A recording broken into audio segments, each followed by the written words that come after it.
Hello! Today I'm going to show you how to use Cheat Engine to fly around in RealMyst Masterpiece Edition. Unlike the previous versions of RealMyst, this one is done in the Unity engine, and therefore the old RealMyst hacks no longer work. If you have any experience with Cheat Engine, this will seem fairly straightforward. The only thing that makes this different than any other game is the strange way this game calculates your z-axis. See the notes below the video if you just want the technical details.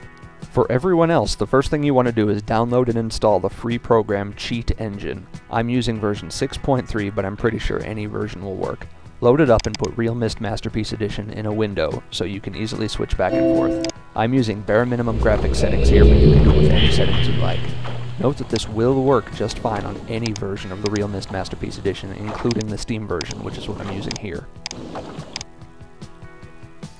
Once you have Cheat Engine and RealMyst open, we're going to find the player's z-axis. This is a variable that tells the game how high up you are. By changing this variable, we'll be able to float freely and travel up and down with ease, allowing us to pass through ceilings and over invisible walls to get anywhere in the game. In most games, this variable is stored as a simple number. However, RealMyst Masterpiece Edition uses a floating point variable, which tends to hover around 0. Strangely enough, changing this variable from 0 to 1 makes hardly any difference, changing from 1 to 2 makes a noticeable difference, and changing from 2 to 3 makes a huge difference. The farther you are away from 0, the faster you will move up and down, and you will have to make smaller and smaller adjustments to compensate. We'll get to that later. For the most part, you'll never go higher than +4, and you'll never go lower than -4. I've included a list of some easy-to-reach reference points which will make finding the address easier, since you need to do this process from scratch each time you use a linking book. So the first thing you need to do is to click this little icon up here in Cheat Engine and select realmyst.exe. This tells Cheat Engine which program we're hacking. Over here on the right, you'll want to choose the variable type float and the scan type unknown initial value. Start someplace easy to reach with a slope nearby. It doesn't need to be a tall slope, just something you can walk up and down so we can change our z-axis at will. Now click on First Scan. You won't see anything happen, but we just recorded our starting point. Now walk up a few steps, so you're higher up than when you started. Change scan type to increased value and click Next Scan. What you see now is a list of variables which is increased since we walked up the stairs. At first, you'll see thousands of variables, so we need to narrow it down. Walk back down the stairs, choose Decreased Value, and click Next Scan. Now we've eliminated every variable that didn't go back down when we walked down the stairs.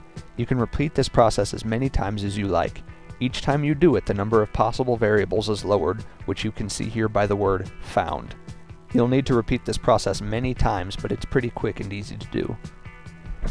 After a few of these types of scans, there are a couple of other scan types we can use. Right after doing a regular scan from walking up or down the stairs, wiggle the camera around without moving at all. Do a search for unchanged value. Since you didn't move but you looked around, this will eliminate all of the variables that are used only for the camera. Another one you can use is value between, which will eliminate everything outside of a certain range. Below the video, you can see a list of known values. If you stand on one of these spots, you can eliminate all of the variables that are nowhere near the right value.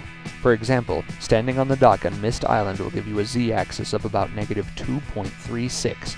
So if you search for value between -3 and -2, it will eliminate a whole bunch of garbage. Use with care, since the closer you are to 0, the more sensitive the number becomes. Once you've narrowed it down to a handful of values, we'll need to find the exact one.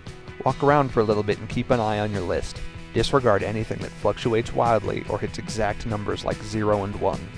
You can also disregard anything that ends with E minus something, because these values are ridiculously small. Eventually, you should find a few that are very close to each other and respond predictably to you traveling up and down. Select all of the ones that you think might work and click Add Selected Addresses to Address List, which will put them down at the bottom for you to work with. Now, stand at the top of a slope and click the active box beside each one of the variables. This will make Cheat Engine try to force the variable to stay where it is. Walk down the stairs and... If you see this crazy stuttering, you're on the right track. One of these variables is your z-axis, and the game is fighting with Cheat Engine to try to drop you down to the ground. While it's still stuttering, uncheck each active box one at a time until you find the one that causes the stuttering. This is the variable we want to change, so go ahead and remove the other ones by selecting them and hitting the delete key. The next step is to stop the game from changing the variable and to stop the annoying stuttering. Right-click your variable and select Find out what writes to this address and select Yes to the pop-up window. Another window will pop up. Go back to the game for a moment and walk around. If you found the right one, you'll see a line pop up in this window with a little number here that counts up as long as the game is active. Right-click this line and select Replace with code that does nothing. This disables the game from calculating your height, which gives you smooth and easy zero gravity. The very last step is to add some hotkeys so we can move up and down at will. Go back to the main cheat engine window and right-click your variable again. Go to Set Change Hotkeys and click Create Hotkey. I'm going to enter settings that worked well for me, but you can do whatever you like. In the top line, enter the key that you want to trigger your hotkey. In the drop-down menu, select Decrease Value With or Increase Value With, and beneath that, enter the amount you want the hotkey to move you. Don't do anything too large or you'll shoot up and down the level at light speed. Remember, the farther you are from 0, the faster you will move up and down. I like to have keys that go 0.25, 0.05, and 0.001. Remember to set your keys both for up and down. Once you have your hotkeys set, click OK and go back to RealMyst. Try out your hotkeys, and if you've done everything right, you'll be able to travel up and down at will. If you ever use a linking book, you'll need to close and open RealMyst and do the hack from scratch, but it gets easier when you know what you're looking for. This works on every single age you can walk around in, including Denis. If you travel down too far, the game will automatically force you to reload the level and you'll have to apply the crack again. Feel free to contact me on Steam if you have any questions, and remember to give Cyan all of your money.